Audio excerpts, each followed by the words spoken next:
Assalamualaikum warahmatullahi wabarakatuh.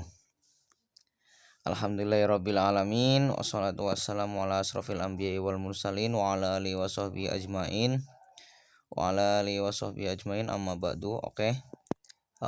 Pada kesempatan kali ini saya akan menyampaikan cerita ya, kalau bahwasanya Nabi Muhammad SAW itu benar-benar hijrah atau pindah ke Madinah ya.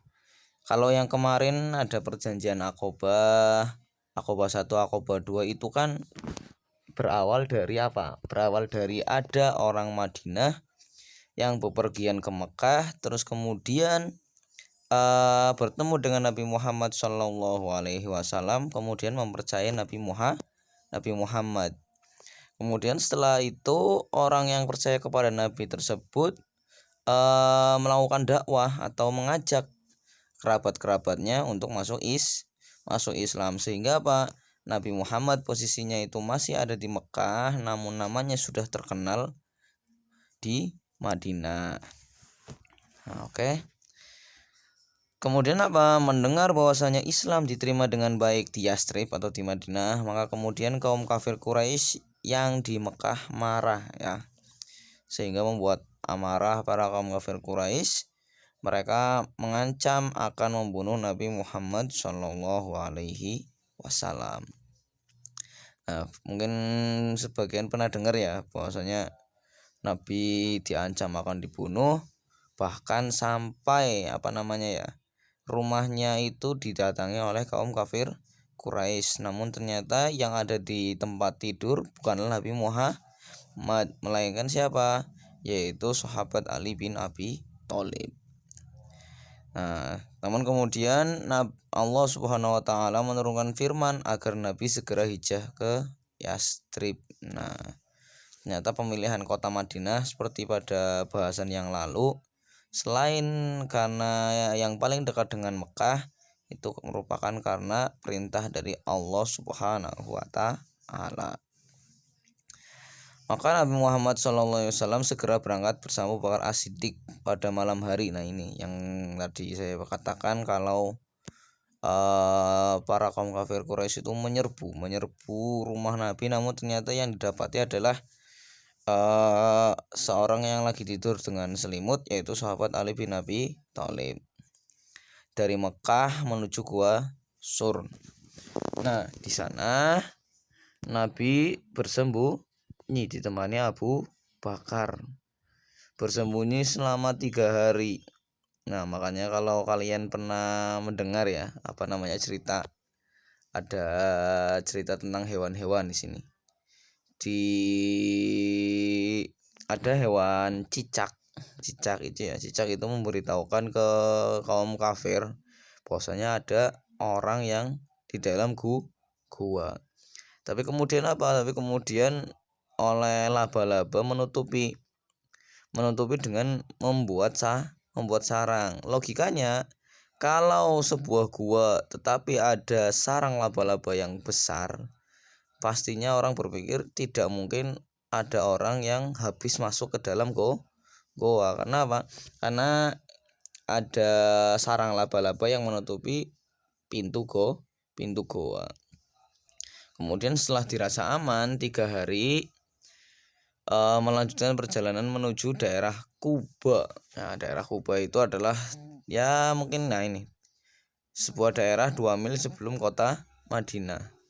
Beliau tinggal beberapa hari kemudian membangun masjid yang diberi Masjid At-Taqwa. Masjid At-Taqwa inilah masjid pertama yang dibangun oleh kaum muslimin. Itu namanya Masjid At-Taqwa, atau biasanya terkenal dengan Masjid Quba. Jadi masjid yang dibangun oleh umat Islam itu adalah Masjid Quba atau Masjid At-Taqwa. Inilah masjid yang pertama. Next. Kemudian setelah membangun, Nabi Muhammad SAW dan para kaum muslimin akhirnya sampai di kota Madinah, bertepatan pada hari Jumat tanggal 12 Rabiul Awal atau 28 Juni 622 Masehi. Disambut sukacita Nah, tapi alhamdulillahnya Nabi dia mungkin kayak pintu gerbang kota Madinah itu disambut oleh orang-orang Madinah yang kemarin kita sambut dengan kaum Ansor ya, yaitu orang-orang Madinah yang membantu Nabi Muhammad. Telah tiba purnama di hadapan kita yang muncul dari balik bukit. Karenanya kita wajib bersyukur sebab masih ada orang yang mau mengajak ke jalan Allah. Nah, ini kalau versi Indonesia. Kalau versi Arabnya, Tola'al badru alaina min syariatil wada wajib syukru alaina wada'alillahi. Nah itu ya, mungkin yang suka sholawat sudah paham ya, lagu-lagu tersebut itu adalah syair yang intinya adalah menerima atau telah menyambut datangnya Nabi Muhammad Shallallahu Alaihi Wasallam.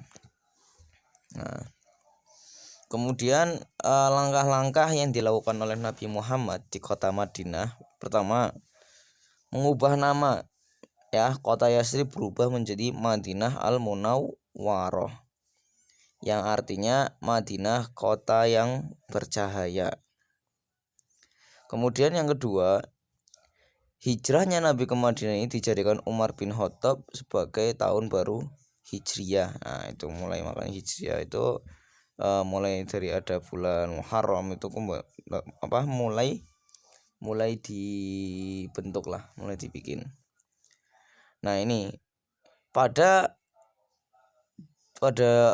kemudian di Madinah otomatis orang-orang itu banyak yang menawarkan tempat ya, banyak orang yang menawarkan tempat, tetapi kembali Nabi itu tidak, atau bukan orang yang pilih-pilih, maksudnya pilih-pilih milih yang kaya, milih yang rumahnya bagus, itu enggak. Tetapi yang dilaksanakan oleh Nabi Muhammad SAW yaitu memilih tempat tinggal berdasarkan ontanya di mana dia akan beristirahat. Nah, kemudian onta itu dilepaskan, kemudian onta itu memilih, yang akhirnya memilih sebuah penjemuran kurma milik anak yatim yang bernama Suhail dan Suhal. Suhail itu ya, Suhail dan Suhal bin Amar, dengan membayar 10 dinar. Nah, 10 dinar yang mana pada masa itu adalah harga yang tertinggi. Ternyata bukan tanpa alasan. Nabi memberi dengan harga sebegitu tinggi, yaitu untuk menunjukkan bahwasanya anak yatim itu harus dipelihara dengan baik. Jadi tidak semena-mena, tidak asal-asalan ya. Jadi walaupun itu ya, saya yakin Suhail itu dan Suhal itu tidak menjual dengan harga segitu ya, malah bahkan bisa gratis karena diberikan untuk Nabi Muhammad. Namun tidak, tapi Nabi Muhammad tetap memberikan yang terbaik, memberikan yang banyak, untuk memberikan tarbiyah, pembelajaran bahwasanya anak yatim itu harus dipelihara. Kemudian langkahnya setelah itu Nabi membangun masjid dan tempat tinggal. Nah, di tanah itu Nabi membangun masjid dan tempat tinggal. Karena pembangunan masjid adalah langkah pertama Nabi untuk peribadatan orang muslim, belajar, berdakwah, dan juga untuk musyawarah kaum muslimin. Nah, itulah sebagai sarana dakwah juga bisa, sarana belajar juga bisa. Makanya Nabi pertama kali datang ke Madinah yang dilakukan adalah membangun masjid. Bukan apa-apa, karena untuk berdakwah pun perlu yang namanya tempat. Oke, mungkin itu saja dari saya. Nanti seperti biasa ada beberapa soal yang kalian harus kerjakan di Google Form ya. Jangan lupa absen dengan cara komen di kolom komentar. Oke, kurang lebihnya seperti itu. Terima kasih. Wassalamualaikum warahmatullahi wabarakatuh.